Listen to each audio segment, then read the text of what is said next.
መቀመጫዎችን አልረከብም ሲል ትብብር ለኢትዮጵያ አንድነት ፓርቲ ተናገረ። ይህንን መረጃ ይዘነዋል። የፍትሐ ብሔር የወንጀል ተጠያቂነት በማያስከትሉና የፍርድ ቤት ውሳኔ በሌለባቸው ጉዳዮች የዘፈቀደ እስር እየተፈጸመ ነው ሲል ኢሰመኮ ተናገረ። ኢራን በስዊዘርላንድ ከአሜሪካ ጋር ሲካሄድ የነበረው የቴክኒክ ውይይት መጠናቀቁን አስታውቃለች። የቮይስ ኦፍ ኢትዮጵያ ቤተሰቦች ሰብስክራይብ ማድረጋችሁን እያስታወስናችሁ በዝርዝር ወደምንመለከታቸው ጉዳዮች እናልፋለን።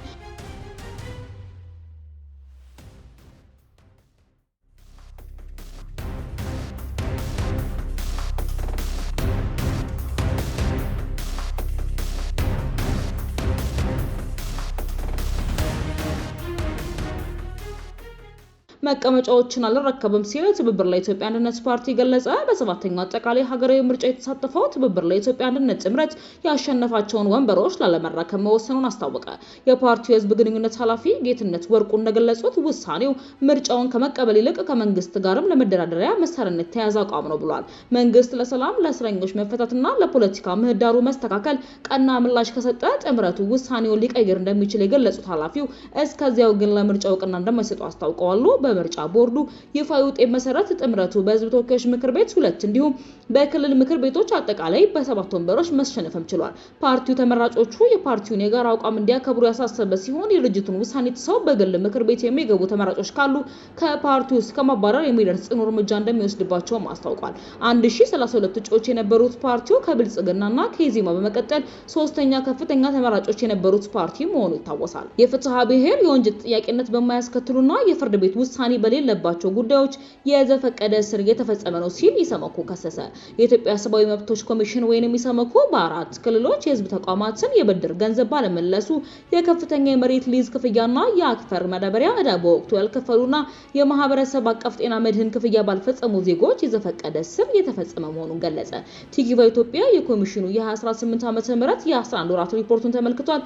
የነጻነት መብትን በተመለከቱ የሪፖርት ክፍሉ በደቡብ ኢትዮጵያ፣ በኦሮሚያ፣ በአማራና በቤኒሻንጉል ጉሙዝ ክልሎች በበርካታ አካባቢዎች የወል ግንኙነትን መሰረት ባደረጉ የፍትሐ ብሔር የወንጀል ተጠያቂነት በማያስከትሉና የፍርድ ቤት ውሳኔ በሌለባቸው ጉዳዮች የዘፈቀደ እስር እየተፈጸመ መሆኑን ገልጿል።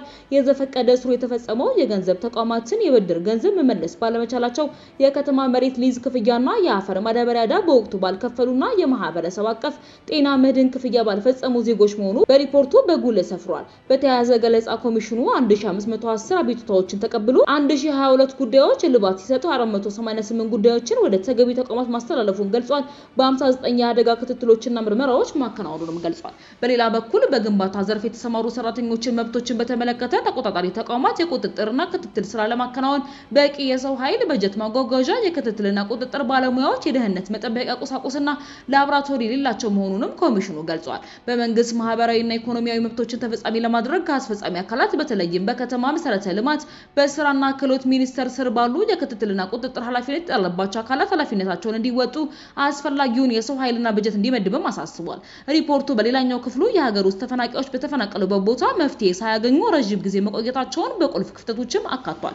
ለተፈናቃዮች ጥበቃ የሚያደርግና የካምፓላ ስምምነትን የሚያስፈጽም ህግ እንዲጸድቅ፣ የተፈናቃዮች ጉዳዮች የሚከታተል በህግ ግልጽ ስልጣን የተሰጠው አካል እንዲወስን፣ ተፈናቃዮች የወጡባቸው አካባቢዎች ሰላምና ጸጥታ እንዲሰፍን፣ የተወሰደባቸውን ንብረት መመለስ የሚያስችል የፍትህ ሂደትና ተጎጂዎች ተገቢውን ካሳ በሚያገኙበት ስርዓት እንዲረጋገጥ ጠይቋል።